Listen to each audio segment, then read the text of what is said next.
চলো চলো আজ তোমাদের সন্ধান দেব দীঘার কাছে একটা আইল্যান্ডের, যেটার দূরত্ব মাত্র 12 থেকে 13 কিলোমিটার। নিউ দীঘা থেকে 12টা নাগাদ আমরা বেরিয়ে পড়লাম সেই আইল্যান্ডের উদ্দেশ্যে, যেটা পরে উড়িষ্যাতে নাম বিচিত্রপুর আইল্যান্ড। যেতে লেগেছে আমাদের নিউ দীঘা থেকে মাত্র 40 থেকে 45 কিলোমিটার গাড়িতে।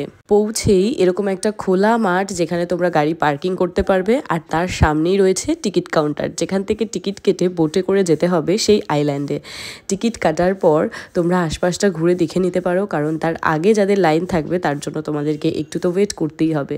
আর এই আইল্যান্ডটা দাবি করে এটা প্লাস্টিক ফ্রি একটা আইল্যান্ড।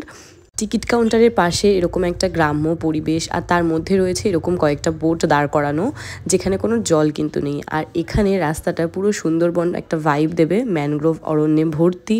প্লাস্টিক ফ্রি রাখার চেষ্টা করেও পুরোপুরি কিন্তু প্লাস্টিক ফ্রি রাখা যায়নি। আমাদের চোখে অনেক প্লাস্টিক ওখানে পড়েছে, আর তার জন্য দায়ী কারা? আমরা নিজেরাই।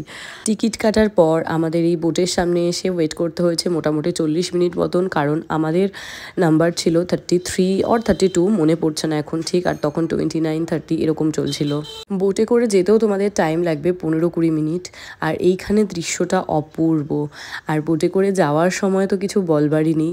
কারা কারা গেছো আমাকে কমেন্ট সেকশনে লিখে জানিও, আর যারা যাওনি তারা অবশ্যই নিউ দীঘা গেলে এই জায়গাটা একবার এক্সপ্লোর করো, খুব ভালো লাগবে।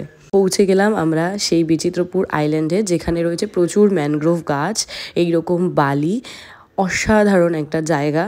30 মিনিট করে তোমাদের সময় দেবে জায়গাটা ঘুরে দেখার জন্য। অনেক দোলনা রয়েছে, ওখানে তোমরা সুন্দর সুন্দর ছবি তুলতে পারো। আমি এখানে কয়েকটা ছবি আমার অ্যাটাচ করে দেবো। ভীষণ সুন্দর ফটোজেনিক একটা জায়গা। তো তোমাদের এই ভিডিওটা কেমন লাগলো অবশ্যই আমাকে কমেন্ট করে জানিও। বাই।